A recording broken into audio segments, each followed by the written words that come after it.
Jeremiah chapter 26, New International Version.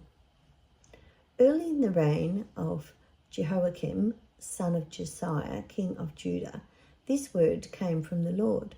This is what the Lord says. Stand in the courtyard of the Lord's house and speak to all the people of the towns of Judah who come to worship in the house of the Lord.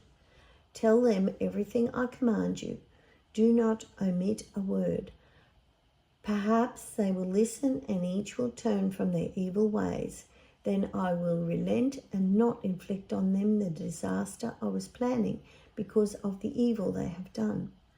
Say to them, this is what the Lord says.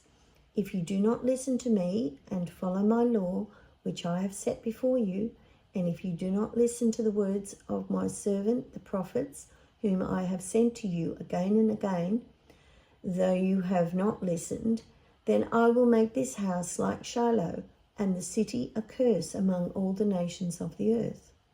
The priests, the prophets, and all the people heard Jeremiah speak these words in the house of the Lord.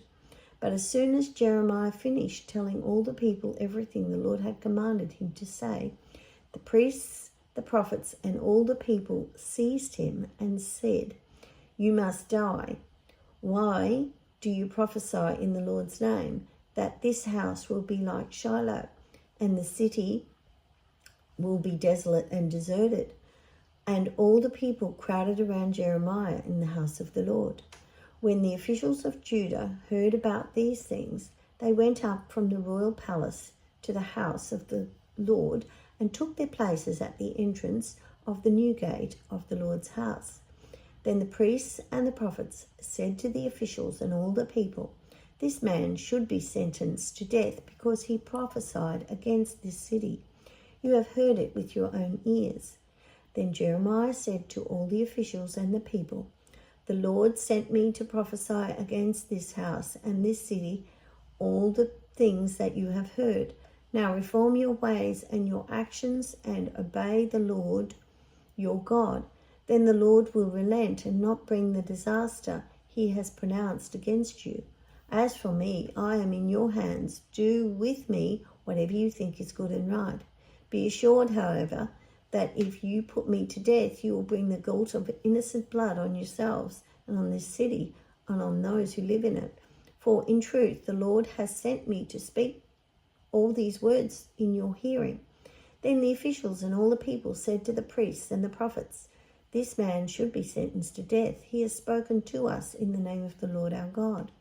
Some of the elders of the land stepped forward and said to the entire assembly of people, "Micah, Morsheth, prophesied in the days of Hezekiah, king of Judah.